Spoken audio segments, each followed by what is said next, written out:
भाजपा कार्यालय में आयोजित हुई पूर्व प्रदेश अध्यक्ष प्रभात झा की श्रद्धांजलि बैठक। पूर्व प्रदेश अध्यक्ष प्रभात झा को श्रद्धांजलि देने इंदौर के बीजेपी कार्यालय पहुंचे विधानसभा क्षेत्र क्रमांक 1 के विधायक और मंत्री कैलाश विजयवर्गीय ने श्रद्धांजलि के बाद मीडिया से बात करते हुए प्रभात झा को लेकर कैलाश विजयवर्गीय बोले कि प्रभात जी की तुलना किसी व्यक्ति से नहीं की जा सकती। मैंने प्रभात जी को बचपन से देखा और उनके कमरे को लेकर कहा कि जरूरत से ज्यादा छोटा उनका कमरा था, जिसमें रहते हुए उन्होंने अपना जीवन प्रारंभ करते हुए पहले कार्यालय मंत्री रहे, फिर पत्रकारिता करते हुए शिखर को छुआ, उसके बाद प्रदेश अध्यक्ष का की जिम्मेदारी को बखूबी निभाया। प्रभात जी को लेकर कैलाश विजयवर्गीय ये भी बोले कि बिहार में पैदा होकर मध्य प्रदेश भाजपा का प्रदेश अध्यक्ष बनना अपने आप में एक बड़ी उपलब्धि है। इस बात को लेकर इस तरह से कैलाश विजयवर्गीय ने प्रभात जी के साथ अगली बात को जोड़ा कि उनकी कर्मठता और विचारधारा के प्रति प्रतिबद्धता से काम किया। ये लगा नहीं कि बिहार का व्यक्ति मध्य प्रदेश का उद्योग मंत्री बन गया। हमें इस बात की खुशी है कि उन्होंने पार्टी और संगठन को बढ़ाने के बहुत अच्छे काम किया। उनके लेखन की प्रतिभा बेहद जबरदस्त थी। प्रभात जी की खासियत और भी कैलाश जी ने बताई कि वह पत्र लिखते थे और हर छोटे से छोटे कार्यकर्ता को लिखते थे। कैलाश विजयवर्गीय खुद के और प्रभात जी की एक मुलाकात को लेकर कहा कि रात 3 बजे तक मैं मुलाकात करता रहा और इसी दौरान उन्होंने 50 पत्र लिखे। बात करते हुए प्रभात जी पत्र लिख लेते थे। प्रदेश अध्यक्ष का पत्र आने के बाद कार्यकर्ता का उत्साह बढ़ जाता है और वह आए हुए पत्र को दूसरों को दिखाता है कि मेरे पास प्रभात जी का पत्र आया है। यही सब उनके खासियत थी और हमने उनसे बहुत कुछ सीखा है। प्रभात जी थोड़ा जल्दी चले गए। प्रभात जी के जाने को लेकर कैलाश विजयवर्गीय बोले कि यदि प्रभात जी अपने स्वास्थ्य के प्रति लापरवाही ना भारत थे तो आज हमारे बीच होते। और बात के आखिर में प्रभात जी के चरणों में श्रद्धांजलि अर्पित करता हूं। पत्रकारों से बात करते हुए बंगाल के पूछे गए सवाल पर कैलाश विजयवर्गीय बोले, बंगाल में अराजकता सिर्फ अराजकता और अराजकता ही है। वहां लॉ एंड ऑर्डर है ही नहीं, भद्रपुरुष नहीं कर सकता। बंगाल की वैसी हालत हो गई है। बंगाल में इस तरह की घटनाएं होना आम बात हो गई है। हत्या रेप जिसका वीडियो मैंने देखा उसको देखकर लगता है कि ऐसी हरकत कोई मनुष्य नहीं कर सकता, जाहिल आदमी ही कर सकता है। बंगाल में कुछ इसी तरह के जहीलों ने प्रवेश कर लिया है। मीडिया से बात करते हुए कैलाश विजयवर्गीय बोले, बंगाल के बारे में कुछ अलग से विचार करना चाहिए।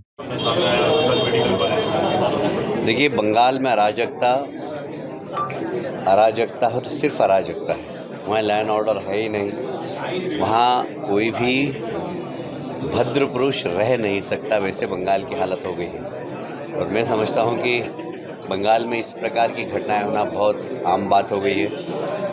रेप हुआ, हत्या हुई, जिस तरीके से उसके शरीर को जो मैंने वीडियो देखा है, नोचा करोचा गया, ये तो कोई मनुष्य नहीं कर सकता, कोई एकदम जाहिल आदमी ही कर सकता है।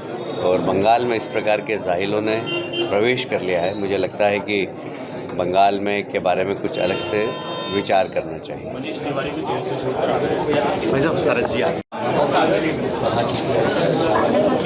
श्रद्धेय प्रभात जी झा हम सबके लिए बहुत प्रेरणा के स्रोत हैं।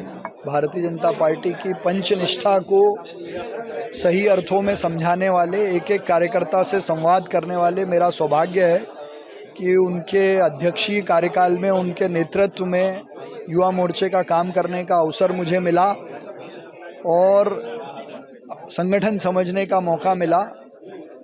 कार्यकर्ता के नेता श्रद्धेय प्रभात जी हमारे बीच में नहीं हैं। मैं पूरे इंदौर की ओर से प्रथम सेवक होने के नाते उनको श्रद्धांजलि अर्पित करता हूँ। अभी के लिए इतना ही। लगातार खबरों के लिए बनी रहिए हमारे साथ। नमस्कार।